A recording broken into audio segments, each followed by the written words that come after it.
Hoy vamos a poner nombres sobre la mesa, nombres de funcionarios de Estados Unidos que viajaron a La Habana como parte de las negociaciones entre Washington y Cuba. Pero hoy veremos algo más importante. ¿Quiénes estuvieron allí? No fue el secretario de Estado Marco Rubio, bien lo sabemos, pero sí fueron secretarios adjuntos del Departamento de Estado. Ellos son los que ejecutan directamente la política de Washington en América Latina, los derechos humanos, economía y seguridad. Y esto cambia el nivel de lo que estamos viendo, porque ese tipo de funcionarios no viaja por rutina, viaja cuando hay agenda y cuando hay negociación. Hoy me acompaña el analista y abogado Sergio Comas, quien tiene identificados algunos de estos altos funcionarios y sus posibles funciones dentro de Cuba. Además, aquí en la ciudad de Miami también se están moviendo piezas importantes.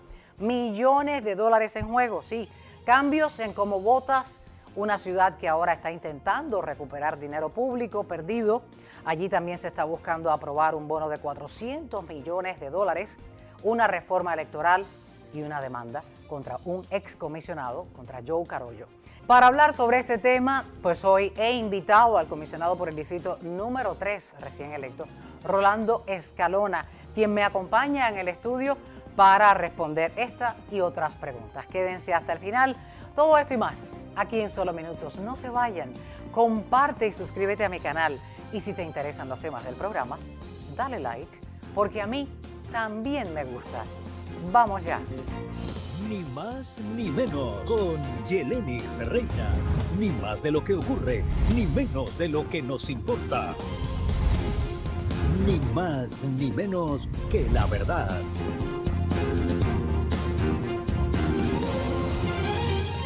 Hola, ¿qué tal? Bienvenidos a Ni más ni menos con Yelenis Reina. No necesita presentación, nuestro abogado y analista de nuestro programa, Sergio Comas, me acompaña hoy con un tema nuevo, con lo que muchas personas preguntan, pero no han dado con quiénes son estas personas, los interlocutores por la parte estadounidense, los que están negociando con La Habana, los que se sentaron en La Habana con la cúpula castrista. Sergio Comas, bienvenido una vez más. ¿Qué tal? Gracias por la invitación.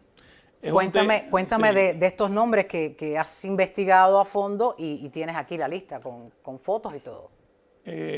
Para el público sabe perfectamente bien que hay un secretismo total de ambas partes, pero hay que leer a veces entre líneas y buscar en la forzada publicación que tuvo que hacer el Ministerio de Relaciones Exteriores en el diario Gramma, reconociendo el lunes pasado de que una delegación ya formalmente del Departamento de Estado visitó Cuba y tuvo varias reuniones con ellos. Se clasificó la reunión como una reunión con secretarios adjuntos. Y como en los Estados Unidos, en el gobierno, nada es tan secreto como en Cuba, uno puede buscar los subsecretarios. Esta es una Undersecretary de Political Affairs, que es la cabeza de toda esta negociación, quien rinde directamente a Alison Hooker informes a Marco Rubio, que es el secretario de Estado. Este puesto, Undersecretary, son 5 puestos nada más. Hay solo 5 Undersecretary. Y debajo de ellos hay toda una estructura que son unos burós de trabajo. Esos son los asistentes o secretarios adjuntos que fueron a Cuba. Son operadores políticos que están capacitados e instruidos con la política definida por la Secretaría de Estado. Este es Christopher Landau. Christopher Landau es el Deputy Secretary. Este es el hombre que sustituye a Marco Rubio en caso de que Rubio esté ausente o imposibilitado de hacer sus funciones. Christopher Landau es un hombre eminente, es un abogado de 30 años de práctica que nació en Madrid cuando su padre estaba en funciones diplomáticas allí, habla español, habla inglés y habla francés, y fue cuando joven y estudiante de Derecho, clerk o ayudante de Anthony Scalia, uno de los magistrados ya fallecidos de la Corte Suprema. Es decir, que estas personas que estás mencionando y que has traído la fotografía y el puesto que tienen por debajo del secretario de Estado Marco Rubio confirman que es la Secretaría de Estado de Estados Unidos la que está guiando estas conversaciones allí dentro que tuvieron lugar el 20 de abril en La Habana. ¿Hay otros nombres? Bueno, realmente este es Michael Cossack. ¿Y por qué hemos citado a Michael Cossack? En un programa anterior que ustedes dieron hubo un intercambio en el Congreso entre la congresista María Elvira Salazar y Michael Cossack, porque él dirige el Buró de Asuntos Hemisféricos Occidental. O sea, ahí está Cuba. Cuba pertenece a esta sección. Este señor es uno de los burós más importantes, tiene 30 años de ejercicio. Y yo presumo que haya sido Michael Cosa, por la veteranía que tiene, el que encabezó esa delegación. El resto de los diputados son una serie de hombres jóvenes en carrera comparados con Cosa. Y fue él el que discutió en el Congreso los acercamientos que tiene Estados Unidos y las propuestas que tiene. Ahora, ¿cómo uno puede deducir quiénes son en medio de esta nebulosa? Los secretarios adjuntos que se presentaron en Cuba por la cantidad de demanda y por el tipo de demanda que presentó la delegación. Fue una delegación que no fue a discutir, sino a imponer una agenda que le propone a Cuba como una salida a la crisis que se viene. Y por esa razón, considerando los 5 o 6 puntos que se plantearon en esa reunión en Cuba, que se supone que haya sido desde el 10 de abril al 17, casi una semana, mientras Díaz-Canel estaba en 23 y 12 echando su discurso, esas delegaciones estaban trabajando, lo que los califica completamente a él. Entonces, si sí, uno el 20 de abril lo confirma el diario. No tienen más remedios ya que hacer una declaración pública en el diario Granma. Se quedan sin herramientas y dicen, bueno, tenemos que decirlo porque todo el mundo ya lo estaba diciendo, es decir, varios diarios estadounidenses. El primero fue Axios, luego USA Today, por solo mencionar a algunos. Y estamos hablando de que aunque el secretario de Estado haya dicho las informaciones sobre estas negociaciones no las miren de ningún diario, pues ellos están teniendo una fuente, al parecer, muy cercana a la administración que le está dando datos. Bueno, entre los puntos que planteó la delegación, la que encabeza, que es perenne, que es histórica, que no se ha resuelto y es la razón por la cual existe el embargo económico a Cuba, es la compensación a los ciudadanos americanos y compañías que fueron expropiados de todas sus propiedades y acciones a partir de la llamada Revolución de 1959. Ese es un punto muy importante porque hay una comisión en Estados Unidos sobre confiscación que tiene más de 5.000 reclamaciones acreditadas. Aquí podemos ver al que dirige el Buró de Democracia, Derechos Humanos y Trabajo.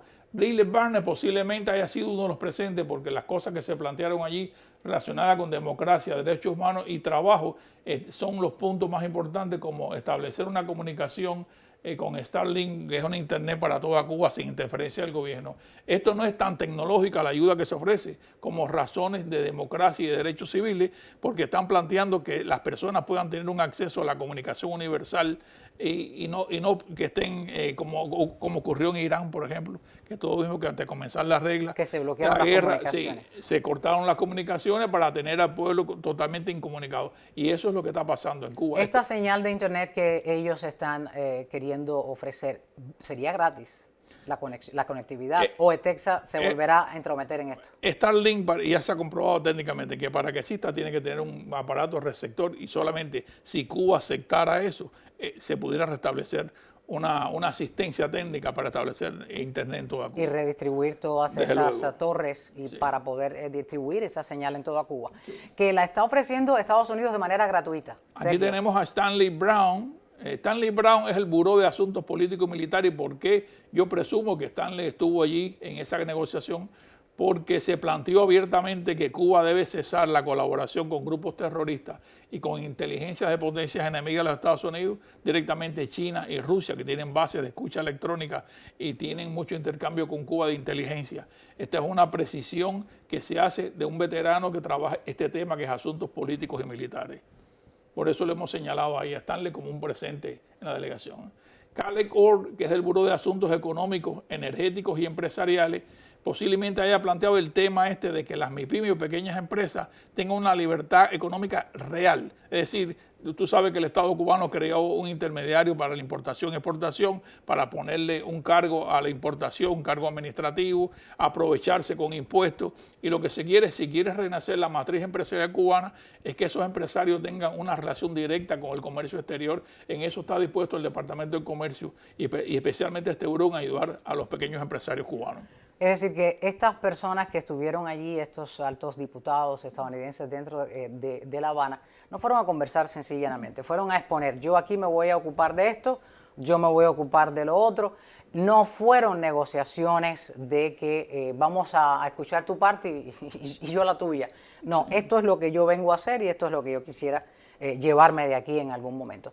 Sergio Comas, este es el listado que tienes para mostrarme de estos altos funcionarios que estuvieron en estas negociaciones, no visto antes, no expuesto antes, y quisiera que me agregaras algo en medio de todo esto. ¿Crees que esta persona regresaría una vez más a La Habana para que se logre algún tipo de acuerdo que se dejó en la mesa?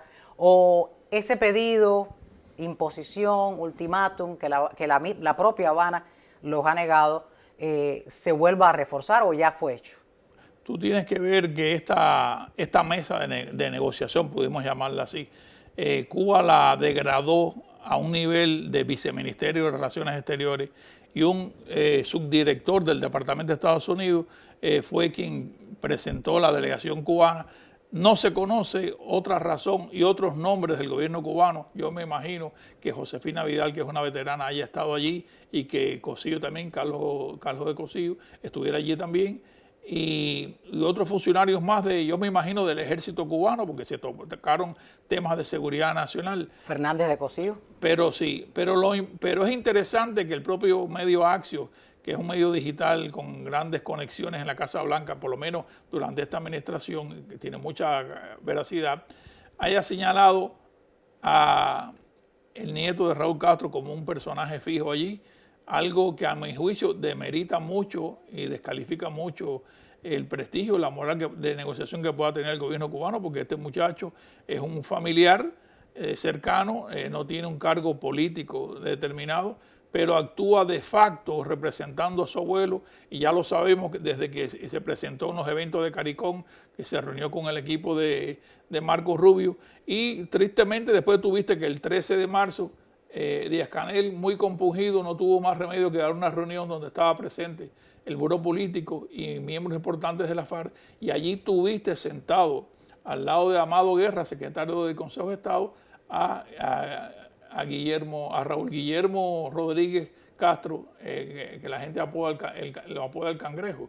Ahí está con su padre, y esa foto es muy simbólica porque este muchacho ha heredado contactos directos con Gaesa. Se dice que ha hecho millones en el tema de la paquetería de Miami a La Habana, y que tiene un capital muy grande, que tiene grandes conexiones. Y de hecho, en esta reunión que es esa que está allí está sentado al lado de un miembro de la FARC que fuera ayudante de Raúl Castro. Es decir, que es una demostración de poder muy grande por encima de la nomenclatura del gobierno y del partido, algo que descalifica no solamente al gobierno, sino especialmente a Díaz-Canel, que ha tenido que dirigir estas reuniones repitiendo un guión bajo la aprobación de la mirada de ese muchacho, que es, de hecho, la presencia encargada de su abuelo, de Raúl Castro. Es la presencia de su abuelo, es decir, es Raúl Castro en esa reunión que él no puede sesionar. Sí, es muy dictatorial. Ahí lo veíamos no vestido de verde olivo, al nieto preferido de Raúl Castro, sino con una camisa de azul en ese momento donde teníamos ese paneo. Este es el designado dictador cubano que realmente atiza el conflicto y no es parte del diálogo. Sí, esto es una cosa que es una acción política paralela que está quemando la poca salva política que le queda a Díaz-Canel. Se lo están exponiendo de una manera brutal. Mientras se están realizando estas negociaciones, Díaz-Canel estaba en la esquina habanera de 23 y 12 celebrando el 65 aniversario de la declaración del carácter socialista de la revolución en Cuba. Después ha desatado una campaña bajo presión en toda Cuba que se llama Mi firma por mi patria, algo parecido, que no es más que una acción para compulsar a la gente bajo presión. Desesperada. Es un termómetro también, aunque se están utilizando métodos coercitivos, como por ejemplo los CDR están tocando puerta a puerta, ponen mesas para que la gente firme ese libro, y en los centros de trabajo paralizan la producción, el trabajo, y combinan a los trabajadores previalistas a firmar ese apoyo. Es decir, que es una manera de mantener en jaque a la población. Ahí estás viendo a la gente firmando, más los sábados de la defensa, más todas las reuniones que se hacen con delegaciones que apoyan a Cuba, que son izquierdistas estos trasnochados que van a Cuba. Esa es la función que le ha tocado a Díaz-Canel. Su aporte por la patria puede ser desde hacer una especie de marcha, como la hemos visto con bicicletas, con autos eléctricos, semicarritos, porque no llegan a ser autos eléctricos del todo. Y es una desesperación que lo único que está dando muestras de que él no está en esas conversaciones ni va a estar. Ahora, lo más reciente es que Raúl Castro, el dictador cubano, ese abuelo que está dirigiendo en payamas y desde la casa, ha roto el silencio y ha publicado, ha confirmado a través de esa carta el diálogo entre Estados Unidos y el régimen. Sí, esta carta es una carta conmemorativa y es como un llamado político y de resistencia al ejército oriental de donde procede Raúl Castro. Hay que recordar que el ejército en Cuba está dividido en 3 zonas, la occidental, la central y la oriental, pero este ejército, el ejército oriental, es muy importante en el discurso de la revolución, porque recuerden que en la parte oriental están los restos de Fidel en el cementerio de Santa Efigenia, un memorial, La Piedra, la Gran Piedra, un gran memorial que hizo Raúl Castro cuando murió Vilma Espín, donde él tiene puesto su nombre a espera también allí. Y se dice también que en esa parte, en las afueras de Santiago, Raúl pasa gran parte del tiempo en una gran finca que está ahí alejado de La Habana. La carta es un recordatorio al ejército de las amenazas que hay en estos momentos, de la distinción que hay con los Estados Unidos. allí está cerca la base naval de Guantánamo. Y esa también es una de las funciones principales de ese ejército, vigilar la base naval de Guantánamo y estar prevenidos para cualquier ataque que se produzca. Es decir, que hay negociaciones, pero hay un intento de tratar de movilizar a la gente, no solamente al ejército, sino a la moral, que ellos llaman moral combatiente, de la guerra de todo el pueblo. Es el llamado que ha hecho en silencio, como diciendo, no solamente lo confirma el Granma, no solamente lo confirma un poco más tarde Díaz-Canel, lo confirmo yo ahora, y es que la hidra de los Castro desmoraliza a su gobierno con una foto que vamos a ver ahora en pantalla. Ahí está. Yo digo que es la hidra de los Castro porque en la mitología griega la hidra es una entidad mitológica que tiene muchas cabezas. Y asimismo el régimen cubano, ahí tú tienes a Sandro Castro, a Raúl Guillermo Rodríguez Castro, a Alejandro Espín Castro, alias El Tuerto, y tienes a Oscar Pérez Oliva Fraga, ¿no? Sí, el Opo, como le digo yo, Oscar Pérez Oliva Fraga.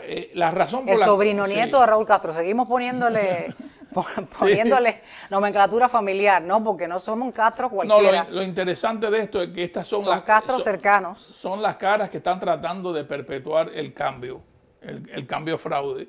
Porque, por ejemplo, Sandro parece inecuo, pero no lo es.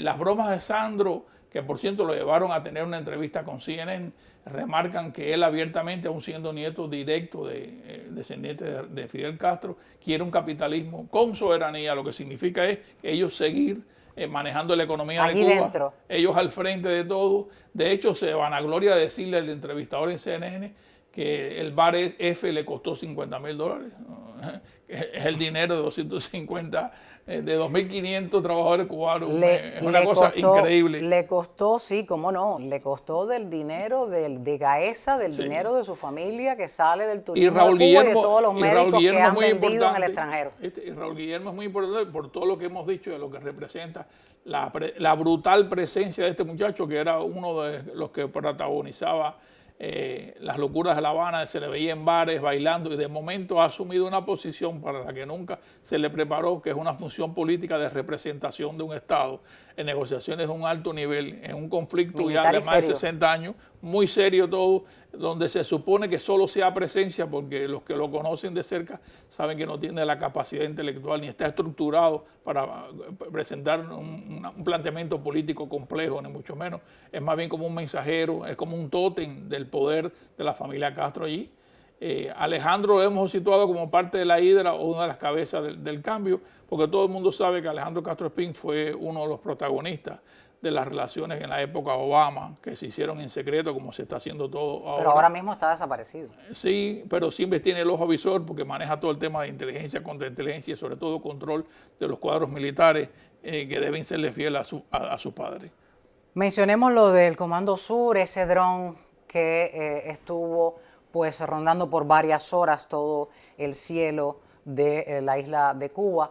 ¿Qué pudiera haber extraído, qué información pudiera haber extraído este dron, Sergio Comas? ¿Para qué se hizo esto? ¿O se pudo haber hecho? Esto es un dron MQ-4 muy especializado de la Marina y que tiene una tremenda autonomía y una capacidad tecnológica para detectar no solamente estructuras militares, sino captar llamadas, barrer completamente y posicionar todos los puntos que les interesa. Esta noticia sale porque en medio de estas negociaciones el Comando Sur no ha bajado la guardia y ha lanzado este equipo de vigilancia que ha estado paneando todo el litoral cubano y por supuesto acopiando información. Esta máquina que están viendo allí, que se llaman los sistemas autónomos, no es más que una experiencia que ha sacado Estados Unidos de esta guerra con Irán. Y son los aviones autónomos, son submarinos autónomos. La firma Sikorsky de helicópteros ha hecho unos helicópteros China Hawk que se manejan solos. Y estos también que están acá, que son pequeños, estas pequeñas balas. Y es decir, que estamos en una etapa nueva donde las nuevas operaciones militares, sobre todo estas que se están preparando para permanentemente vigilar el Caribe, recuerden que siguen explotando naves que tratan de hacer comercio ilegal a través del Mar Caribe, y allí tienen ustedes una lancha autónoma completamente. Que está, o sea, allí estamos en un periodo costa, en que la tecnología, el público debe ver esto y pensar que con qué cuenta Cuba para hacer un frente. Hay un ejército que está a tantos años de desarrollo. A esta potencia militar. Y que ya está en una etapa en que no va a tener bajas humanas de ningún género cuando tiene todos estos equipamientos que se planifican digitalmente y que pueden ir a un objetivo con una precisión increíble. Entre las condiciones que se sentaron en esa mesa, pues esa es una, que pudiera ser un operativo quirúrgico militar. Al ver ese dron y esas naves cercanas a las aguas del Caribe y pasearse por encima del cielo cubano, esa opción sí está en la mesa. Aunque se haya descartado, esa opción está en la mesa. La otra, conversar y llegar a acuerdos de liberar presos políticos, ha estado en la mesa desde Semana Santa, aún no hemos visto nada. Pero al mirar estas imágenes, la de ese operativo quirúrgico, definitivamente está ahí latente. Bueno, ya se ha explicado que en encuestas que ha hecho el Nuevo Herald y otros medios digitales, una gran población cubano-americana y cubana recién llegada del 2000 para acá quieren que desaparezca ese régimen. Algunos han optado por una vía militar con una operación quirúrgica y otros quieren que sea a través de una negociación donde lo saquen del poder, algo que es completamente iluso. Pero realmente está preparada la opinión pública para eso mismo, para que desaparezca ese régimen.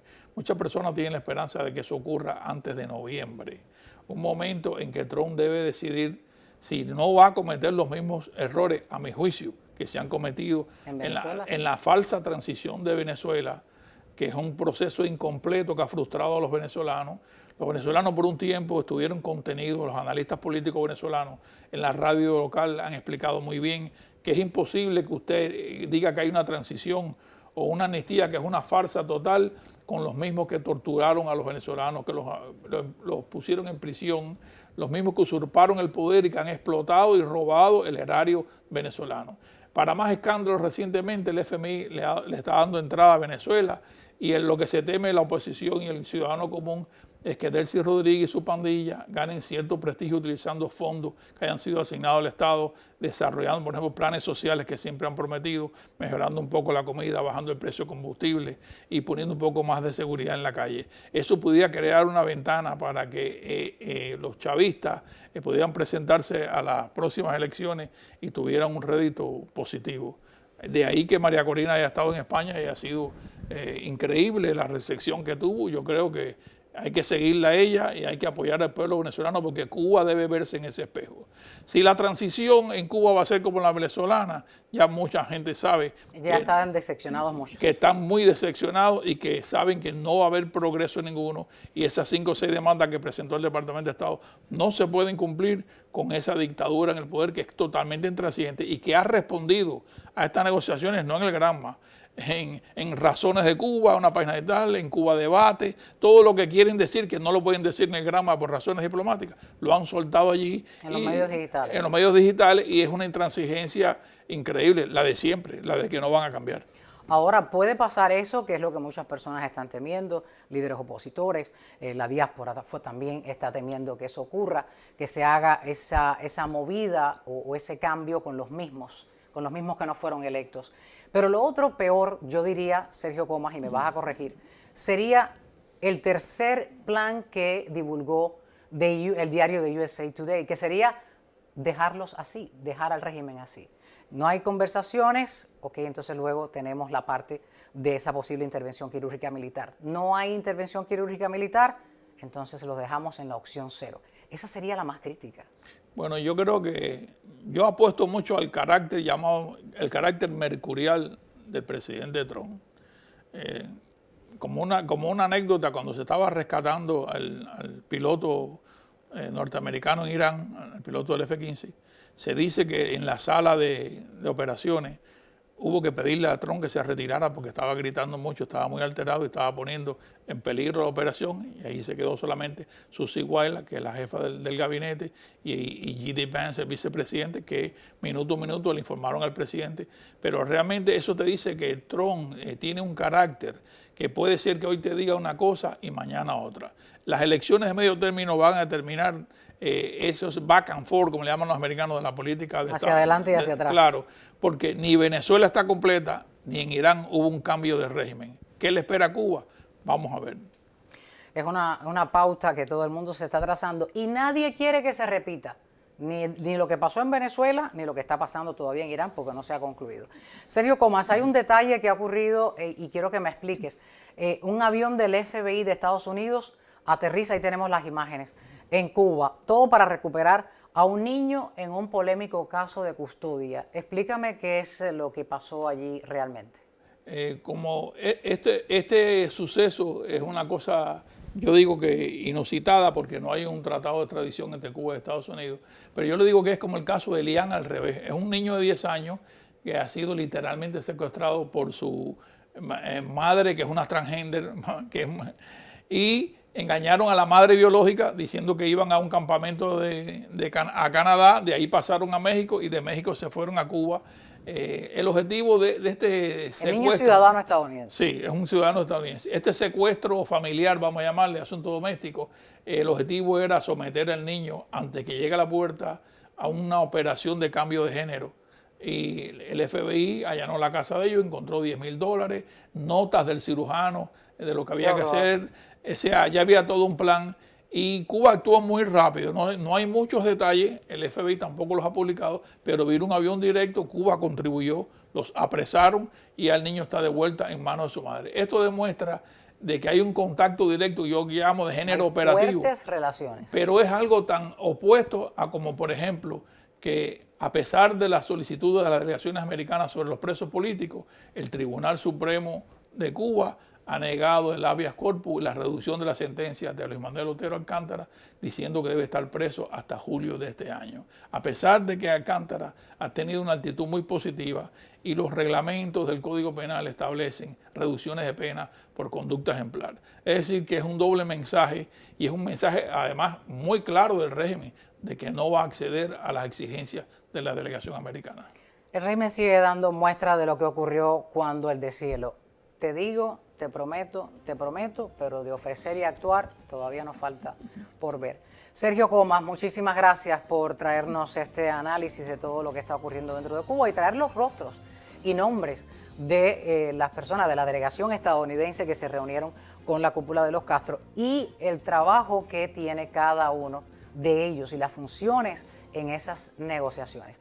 Buenísima noticia que el niño haya podido regresar con su madre biológica. Son esas cosas que solo el régimen tolera y acepta, recibir turistas porque si les gastan dinero allí y les pagan a los médicos allí, no le importa el desastre que vaya a ocurrir con ningún ser humano, como es el caso iba a pasar con ese bebé pequeño, pero gracias a Dios el FBI pudo intervenir en ello. De nuevo, mil gracias, te espero por estos días, todavía van a ocurrir muchísimas cosas en las próximas horas porque esas conversaciones están, como bien dices, back and forward, pero algún resultado tienen que tener. Feliz cumpleaños, por cierto, atrasado. Gracias.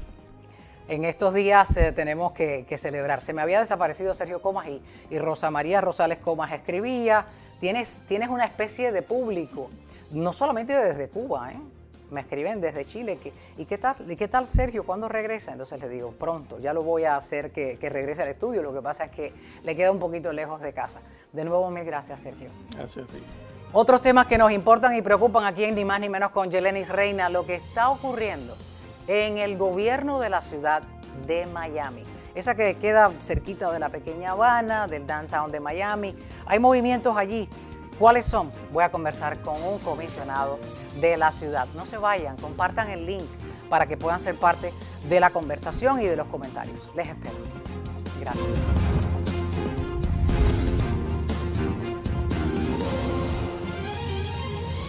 A esta hora aquí en Ni Más Ni Menos con Yeleni Reina, pues me acompaña Rolando Escalona, comisionado del distrito número 3, recién electo por la ciudad de Miami y haciendo campaña, pues tuve la oportunidad de entrevistarte. Gracias por venir al estudio. Bienvenido. ¿Qué tal? ¿Cómo se siente ser electo por ese distrito número 3 en la ciudad de Miami? Bueno, primero que todo, buenas tardes y muchas gracias por la invitación. Es un orgullo. Para mí es un orgullo representar el distrito que represento, representar la ciudad que represento, y ahora es tiempo de trabajar. Cuando se hace campaña, y tú sabes cómo son muchos políticos, se hace mucha campaña, se habla de muchas cosas, ahora es el tiempo de ejecutar. De demostrar lo que prometiste. Exactamente. Comisionado, hablemos de ese bono de 450 millones de dólares que se está pidiendo en la ciudad de Miami. Todo para regenerar el sistema de policías, de bomberos, un sistema que está decadente, que está obsoleto, así lo mencionan. ¿Es necesario ahora? ¿Por qué demoraron tanto en invertir en esos dos puntos, en esos dos polos tan imprescindibles en la seguridad de una ciudadanía? Te explico algo. Primero que todo, prioridades. No creo que las varias administraciones que hubieron en el pasado se preocuparon suficientemente por el estado de las propiedades de la ciudad de Miami. Te voy a explicar algo. Cuando yo llegué a la oficina, una de las primeras cosas que hice fue, yo quiero ir a conocer las entidades que pertenecen a la ciudad de Miami. Yo fui a muchas estaciones de bomberos, yo he ido a la estación de policía, y te voy a decir que lo que vi fue bastante triste. Primero que todo, los headquarters de la policía, que están en el downtown, fue construido hace 50 años. ¿Y no es hasta ahora que se viene a remodelar? No se ha gastado ningún dinero, mínimo. Lo que tú puedes ser que veas en las fotos es peor. El lunes, de hecho, la prensa hicieron un tour de las facilidades. Pregúntale a ellos lo que vieron. Bastante triste. No solo eso. Esos headquarters fueron construidos para aproximadamente 500 empleados. La ciudad de Miami hace mucho tiempo pasó eso. Dicen que tiene hoy más de 1.800 empleados ahí dentro, y entre las dificultades y la inspección lo que descubrió fue desde moho hasta fallas graves. Y te explico algo. No es que, porque uno puede pensar, bueno, si el techo está roto, arregla el techo, cambia las ventanas. Es mucho más que esto, es capacidad. Las brequeras eléctricas, los paneles eléctricos, no tienen capacidad. ¿Cuánto ha avanzado la tecnología en 50 años? Mucho. Evolucionamos, creo que por años. Exacto. No hay capacidad para nada de eso. Si pasas ahora mismo por la I-95, tú vas a ver que el parqueo está en demolición ahora mismo porque fue declarado un safe inseguro hace mucho tiempo. Lo están demoliendo ahora. Está ahora mismo en proceso de demolición. Imagínate cómo está ese edificio. Ahora, la pregunta que muchos se harán, ¿estos bonos no subirán los impuestos? Bueno, yo tuve una reunión con la administración y la administración me explicó. Primero que todo, tenemos que entender qué son estos bonos, cómo funcionan. Porque hay mucha falta de información y hay muchas personas que, por ejemplo, te voy a decir, mi directora de comunicaciones me dice, mira, han comentado esto, han comentado lo otro. Y hay mucha equivocación. Primero que todo, muchos de los comentarios que han hecho, no debemos gastar $1 en esto hasta que no terminen el puente. El famoso puente que está, el del arco. Los arcos famosos. Exacto. Eso no tiene absolutamente nada que ver con la ciudad de Miami. Que ahora valen más millones. Exacto. Eso no tiene absolutamente nada que ver con la ciudad de Miami. La ciudad de Miami no tiene nada que ver con esto. Esto viene del Estado. El Estado es quien está pagando por este puente. Entonces la gente lo que pasa es que lo mezcla todo. Nosotros tenemos ciudad. Sí, como lo tienen ahí mismo en la propia ciudad. Exacto. Creen que es el gobierno. Tenemos ciudad, tenemos condado y tenemos el gobierno estatal y el gobierno federal. Todas estas entidades funcionan de forma diferente y todas estas entidades gastan dinero de forma diferente. La ciudad de Miami no tiene nada que ver con este puente. Muchas personas han comentado esto mismo. Nosotros no tenemos nada que ver con esto. Te explico. Las estaciones de bomberos que yo vi, falta de respeto. Primero que todo, hay leyes y hay regulaciones que uno tiene que seguir. No estamos siguiendo muchas de ellas. ¿Y tú sabes por qué no lo está pasando? Porque no tienen la capacidad de dinero para hacer los arreglos que tienen que Es decir, que no están a código las propias estaciones de bomberos. Ahora mismo, en realidad, no lo estamos. Tienes camiones que tienen 20 años. Y si no me equivoco, la vida de un camión de bombero es de 12. No tenemos ni tan siquiera algunos camiones, ni tenemos camiones con la tecnología necesaria. Si tú te vas a Brico, ¿cuántos pisos tienen esos edificios? Muchísimos pisos. Necesitamos camiones nuevos con el alcance. Si hay un incendio en el piso 50, necesitas llegar ahí. Y como eso, muchas otras cosas que tenemos que modernizar. Ahora, este tipo de bono va a votación. ¿Votarías a favor de él? ¿Crees que tendrá el quórum suficiente para que sea aprobado? Déjame explicarte cómo funciona el bono, que se me olvidó. El bono es como una tarjeta de crédito. Básicamente la ciudad va a aplicar por una tarjeta de crédito. Esta tarjeta de crédito, digamos que tiene 450 millones de dólares. ¿Por qué no suben los taxes? Lo que me explicó la administración hasta ahora. ¿Por qué no suben los taxes? La ciudad tiene una capacidad de préstamo. Estos 400 millones de dólares, la ciudad no lo va a pagar en 1 o 2 días. Esto se planifica y por año uno va pagando ese préstamo, como una tarjeta de crédito, que tú lo vas pagando cada mes, ¿verdad? Y eso no quiere decir que estás ganando más dinero. Pero se está emitiendo deuda. Sí. ¿Qué puede pasar si no se pagan en ese tiempo donde la alcaldesa pues fue electa y va a fungir como alcaldesa? En ese tiempo, en 5 años, 4 años, no creo que se logre pagar esos 450 millones esto de demora dólares. mucho más. No, esto estamos hablando de muchos años. Estamos hablando de más de 20 años para pagar esta deuda. Esto demora bastante tiempo en ser pagada. Y otra cosa es, esto va a la comisión el día de mañana. Yo por ley no puedo discutir cómo voy a votar. Y si pasa a la comisión, esto va a los votantes. Al final los votantes son quienes van a decidir. Son los que van a decidir. Claro. Si Ahí era mi pregunta, si iba a tener suficiente quórum allí en la ciudad de Miami con los comisionados y la alcaldesa, y luego entonces los votantes deciden en el mes de noviembre. En agosto. En agosto. En agosto, que son las primarias, esa pregunta Iría va a estar... a las primarias. Exacto. Y ahí básicamente le van a preguntar a los votantes, ¿quieres que esto pase o no quieres que esto pase? Si los votantes votan que no, no se puede hacer. Por ley no lo podemos pasar. Pero siguen las estaciones fuera de código, sí. sin Mira, yo te digo algo, prepararse. hay muchas especulaciones antes de Ahora, pero ¿por qué? Discúlpame que te interrumpa. ¿Por qué pasó tanto tiempo? Estos son años. Estos son muchos años. Esto viene de más de 15 años de abandono. La palabra correcta es abandono. ¿No les interesaba a las anteriores administraciones de la ciudad de Miami mirar en pos de la seguridad de la ciudadanía? Prioridades. Hay prioridades y prioridades. Yo creo que la seguridad de las personas que nos protegen a nosotros debería ser una prioridad. La seguridad de las personas que están arriesgando su vida, porque un policía está arriesgando su vida. Un bombero, cuando tiene que ir a apagar un fuego, está arriesgando su vida, pero después tú quieres que ese mismo bombero vaya a la estación de policía y cocine en una cocina que está hecha polvo, que se bañe en un baño con moho, que tiene las lucitas chiquiticas de los años 80, en un baño que no está ni tan siquiera a código. Eso a mí no me parece justo. No me parece justo que tú le exijas a esa persona que esté salvando vidas cuando esta persona no tiene ni una instalación. No, y la infraestructura más importante yo diría que son los camiones de bomberos, que si no se actualizan, no se modernizan, pues 100%. Estamos igual.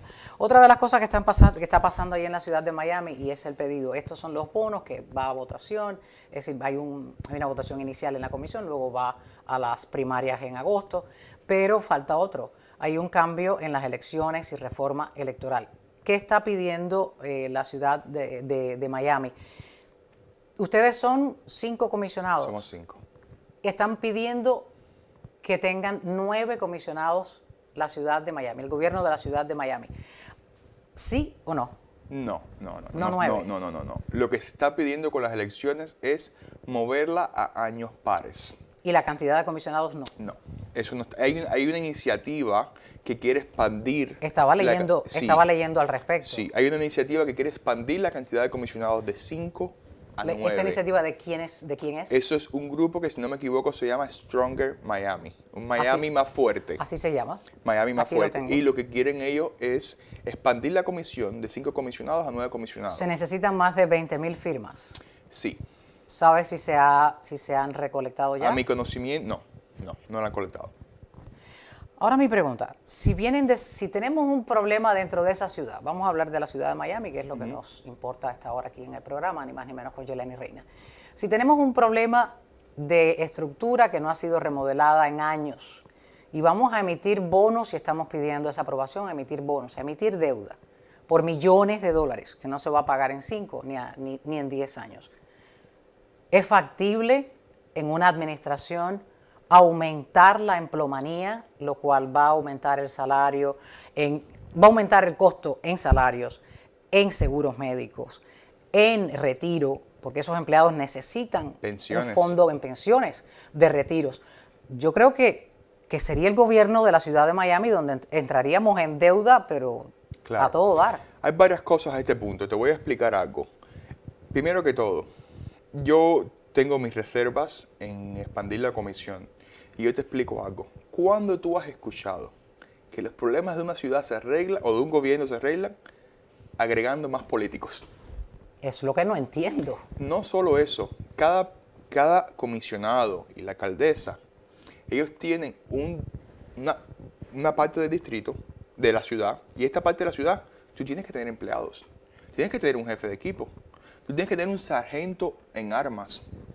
Tú tienes que tener un equipo que va a desempeñar la labor del distrito por la forma de gobierno que es la ciudad de Miami. Y ahí hay que rediseñar la ciudad de Miami, porque hay que darle un distrito a cada cual. Claro, y no solo eso, porque mucha gente dice, no, lo que hacemos es que el presupuesto que tienen ahora los 5 comisionados lo vamos a dividir en 9. No es una realidad y te explico por qué. Un jefe de equipo está más o menos entre $150,000 a $200,000. ¿Un comisionado o un jefe de equipo? El jefe de equipo de comisionado. El jefe. El chief of staff. Okay. Si tú divides ese presupuesto, tú no le vas a poder pagar a alguien $100,000 o $80,000. No vas a encontrar a nadie que haga el trabajo por el volumen de trabajo que tienes. ¿Cuál es el salario de un comisionado de la ciudad de Miami? El salario, Escalona, cuéntame. Mi cheque me llega una vez al mes y te puedo decir que son $6,000. Una vez al mes. Sí, el último. ¿Y en viáticos? Todo, ahí me llega todo llega en ese cheque. Es decir, el auto de cada comisionado llega en su salario. Todo llega ahí. Con esos $6,000 tienen que pagar el auto, el auto de trabajar. No, el auto de trabajar lo provee el departamento de policía, que va atado al sargento en armas que tiene cada comisionado. Tú necesitas 4 sargentos más si expandes la comisión. Con otros autos, con otros viáticos, que no es ese salario al mes. Exacto. De $6,000, que de hecho no es tan poco. Sí. Comparado con el condado Miami-Dade, a quienes le bajaron el salario. ¿Recuerdas? No me recuerdo la sí, verdad. ellos no se lo subieron en su momento, al contrario. Dijeron que hicieron una especie de acuerdo con otras cosas y otros viáticos para no subirle el salario porque ganaban muy poco. Háblame, ya tenemos ahí un poco más de dinero y creo que si los residentes de la ciudad de Miami, los votantes, están viendo este programa, se informen un poquito de la mano de uno de los comisionados de esa ciudad. Discúlpame que te interrumpa. Claro. Hay algo que creo que es muy importante también. ¿Sabes por qué muchos residentes también estaban pidiendo más comisionados? Ajá. Yo creo que no es por el tamaño del distrito, sino porque no tenían buenos comisionados que querían trabajar para atender el distrito de forma adecuada. A sus residentes. A mí me parece que eso es una de las muchas cosas. Otra de las cosas que se especulan es que es para disminuir el poder de cada comisionado. Pero justo como ahora te hace falta 3 votos, si tú expandes la comisión te van a hacer falta 2 votos más. Mayoría, claro. Y va a crear Va a más tener que ser burocracia. 5-4. Exacto. Ya no va a ser ahora 3-2. Lo que va a crear es más burocracia. Pero yo te digo algo, si los residentes quieren tener más comisionados y recogen la firma, como lo que están haciendo Stronger Miami ahora es recogiendo firmas. Si ellos llegan a sus firmas necesarias, esto va a los votantes. Y al final los votantes son los que van a decidir si quieren más comisionados o no. Y es por lo que tienen que prestar atención muchas de las personas, ir a las reuniones de su ciudad y hacer preguntas y hablar con los comisionados que son los que los van a representar al final del día. Otra de las cosas, la ciudad de Miami en los últimos años ha generado mucha información, mucha noticia. Y esta que ha sido el titular de los últimos años sigue ahí ahora afectándole a la ciudad de Miami sin que esté presente el comisionado Joe Carollo, a quien realmente pudiste derrocar, por así decir, y ganar esa silla difícil. Eso era una silla, yo diría, dinástica. ¿Cuántos años estuvo Joe Carollo? Bueno, ¿Y el hermano en la ciudad? En mi conocimiento, Carollo fue el comisionado más joven elegido en la ciudad de Miami. Tenía 24 años. Creo que entre toda la familia estuvieron adentro, afuera, unos 46 años. Y hablamos de la dictadura cubana. Y hablamos del régimen teocrático de Irán. Hay que salir a votar. Sí. Hay que salir a votar.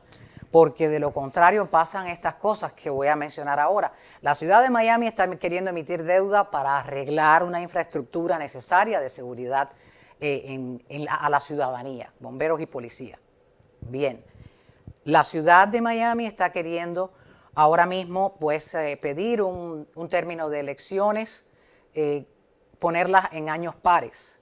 Y esto es justo para lo que tú acabas de decir. Las elecciones ahora son en años impares. El porcentaje de personas que votan es un 20% aproximadamente. Mínimo. Si tú lo mueves a las elecciones estatales y de presidenciales, ahí ya vas completamente a un 70-75%. Hace sentido numérico. La ciudad de Miami está en movimiento y está queriendo hacer todas esas cosas. Si eres residente de allí, yo diría, infórmese un poco más. Pero ahora mismo la ciudad de Miami está enfrentando recoger un dinero que la ciudad, se usó de la ciudad para pagar la defensa del excomisionado Joe Carollo en unas disputas que tuvo con unos dueños de negocios locales contra los cuales perdió en el año 2023. Corrígeme si no es así. Estamos hablando de $6 millones en gastos legales para estas vistas públicas, estos juicios, estas sesiones que tuvo el comisionado Joe Carollo en esa querella con eran dos, ¿no? Sí, sí. Y fueron varias demandas, no fue una sola, fueron varias. Varias demandas. ¿Cómo fue la votación? Porque ahora mismo la ciudad de Miami está queriendo recuperar ese dinero. Esto fue más que todo simbólico. Eso nunca va a pasar. Te explico por qué eso nunca va a pasar. Las personas, en mi conocimiento, lo que me han informado es los dueños del negocio de Ball & Chain, que demandaron a Carollo y ganaron $63 millones. Ellos no han podido recuperar, no han podido que Carollo le pague ese dinero. La ciudad de Miami, estos $6 millones, no me acuerdo del número exacto, tiene que ir detrás de esos $63 millones. Hasta que Carollo no pague esos $63 millones, la ciudad de Miami no va a poder quitarle... A quienes le ganaron las querellas. No le va a poder quitar ese dinero, no puede. Y él no creo que eso vaya a pasar. Bueno, él alega que su casa principal de Coconut Grove es la casa primaria y que en esa casa, claro está, la ley lo ampara y no lo puede vender. Y él mismo ha dicho a otros medios que antes de darle ese dinero a la ciudad de Miami tiene que pagarle esos 63 millones a estos empresarios de la pequeña Habana. Ese pedido que me dices es simbólico, lo hace el comisionado Miguel Ángel Gavela. Sí. Está proponiendo demandarlo. Ya eso ¿Y por pasó. qué dices? Sí, pasó. Ya pasó. ¿Y por qué dices que no puede reanudarse o no se pueda? No, ya eso ya pasó la comisión, pero en realidad la ciudad no va a poder tomar acción porque tiene los $63 millones que tiene que pagarle Carollo a estos dueños de negocio. Y la ley dice, si por ejemplo yo te demando a ti, te demanda X persona y X persona gana primero esa demanda y tú tienes que pagarle a X persona, no puedo venir yo ahora y decirte tú me vas a pagar a mi dinero. Hay que hacer la fila. Hay que hacer la fila. Hay que pagarle primero a Bill Fuller y a Martin Pinilla su dinerito y luego vemos si le damos los milloncitos a la ciudad. Entre el retiro y los fondos que tiene Carollo, ¿no tiene dinero para pagar eso? No lo puedes tocar por ley. No se puede tocar. La ley no lo permite. Ese es otro dinero. Porque él, según he escuchado, él es quien provee para su familia. No le puedes tocar su retiro y su pensión. Mira qué interesante. Como la ley te protege La en medio de ley, todo. sí, la ley de Estados Unidos es muy interesante. Y navegarla y la falta, por eso yo te digo que la falta de información a veces y las opiniones que uno crea no son factibles o no son la realidad de verdad, porque hay leyes y hay leyes. Bueno, el sistema legal estadounidense es genial, Sí. pero tiene sus tecnicismos, Sí. porque el que hizo la ley hizo la trampa. Y si te buscas un buen abogado, pues libras muchas causas. Claro está, el criminal no. El criminal siempre lo agarran al final del camino. Comisionado Rolando Escalona, por el distrito número 3, eres de origen cubano, estás mirando una etapa decisiva, delicada, importante en cuanto a la liberación de esa Cuba oprimida por 67 años. Tu opinión al respecto de estas negociaciones y qué pudieras esperar de ellas. Mira, hoy mismo incluso hicimos una conferencia de prensa porque el domingo vamos a tener una campaña de oración básicamente por el pueblo cubano en Bayfront Park a las 5 de la tarde. Invito a todos tus televidentes que vayan, sean o no sean cubanos, sean republicanos, independientes o demócratas. Esto es sobre la libertad de Cuba. Como tú dijiste, la dictadura cubana lleva 67 años maltratando, oprimiendo y aniquilando a un pueblo. Ahora yo creo que tenemos la oportunidad y tenemos que hacerlo bien. Tenemos la oportunidad de que Cuba sea libre, la oportunidad de que tú puedas ir y pararte frente a la casa donde tú naciste y poder saludar a tu vecino, la oportunidad de que tú puedas votar por un presidente de cualquier partido político, pero que tú como pueblo votes por quien tú quieras, no por quien te sea impuesto. La oportunidad de tener escuelas, hospitales, de que un médico gane el dinero que tiene que ganar. Tenemos la oportunidad de tener una Cuba libre. Y yo, al menos, lo que hemos estado pidiendo mucho en la oposición, no estamos pidiendo dinero, no estamos pidiendo subsidios, solo estamos pidiendo una cosa, y es libertad. La libertad del pueblo cubano. El pueblo cubano está cansado. El pueblo cubano está cansado. En Cuba no existe nada. Ese país hay que empezarlo de cero. Desde cero. De cero, y en todos los ámbitos hay que empezarlo de cero. En Cuba no hay calle, en Cuba no hay hospital. Mi familia vive allí. No hay calle, no hay hospital, no hay escuela. No hay nada que funcione correctamente. Lo único que sí funciona a su manera es la dictadura que ellos han establecido por 67 años. Y yo te digo algo, y hoy en la conferencia de prensa lo dije. Yo espero que la administración, y yo sé que Marco Rubio conoce el tema de Cuba muy bien porque su familia es cubana. Estas negociaciones han pasado en el pasado. ¿Y sabes qué ha hecho la dictadura cubana? Ha comprado tiempo. ¿Por qué? Porque ellos saben que en un par de años va a venir una administración nueva. Y la prioridad no va a ser Cuba. La prioridad va a ser Estados Unidos. Exactamente eso. Ellos tienen que actuar. Ellos no se van a ir. Esto está comprobado. Ellos no se van a ir porque ellos saben que los van a perseguir, que algo va a pasar. Ellos no se van a ir a menos que los saquen. A esa dictadura hay que ir y hay que sacarlos. Comisionado Rolando Escalona, ¿a qué hora es el evento aquí en la ciudad de Miami? ¿Qué día? Va a pasar este domingo a las 5 de la tarde en Bayfront Park. Es una campaña de oración para apoyar al pueblo de Cuba. Van a ir muchos pastores. Esto es otra cosa que ellos también oprimieron en Cuba. La libertad de religión. Claro está. La libertad de religión. Eso va a ocurrir el 26 de abril. 26 de abril. 26 de abril, ya lo saben.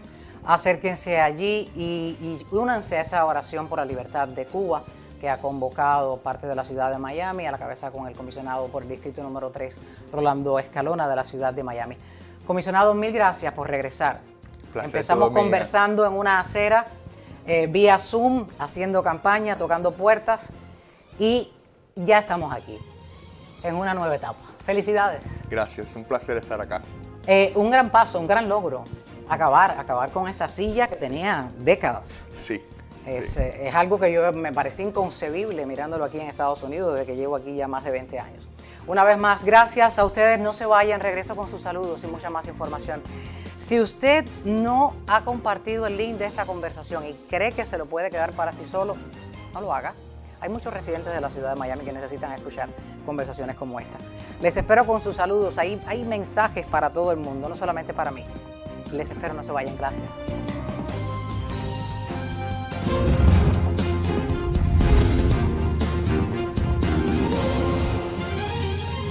Este Este es el tiempo que muchos esperan porque siempre comentan en los programas y yo los voy a mencionar ahora. Voy a abrir pantalla para ver cuál es el primero en que voy a leer y el que voy a comentar. El de Reinaldo Bayol, este es de un anterior programa. Bueno, no. La primera es Vivian González.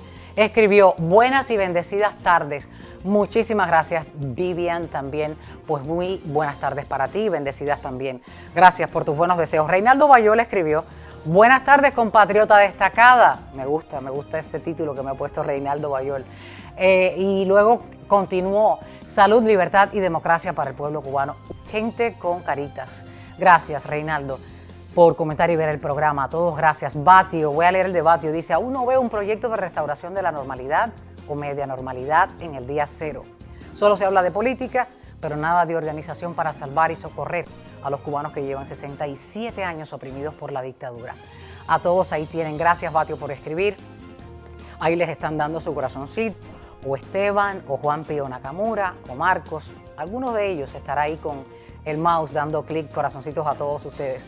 Nirma Rodríguez, nuestra fiel seguidora, televidente. Recuerden la canción que compuso un joven venezolano cuando la extracción de Maduro. Y los comunistas, ¿dónde están? Ninguno salió a auxiliar a Maduro. Me has hecho sonreír. Gracias, Nirma, por tu comentario.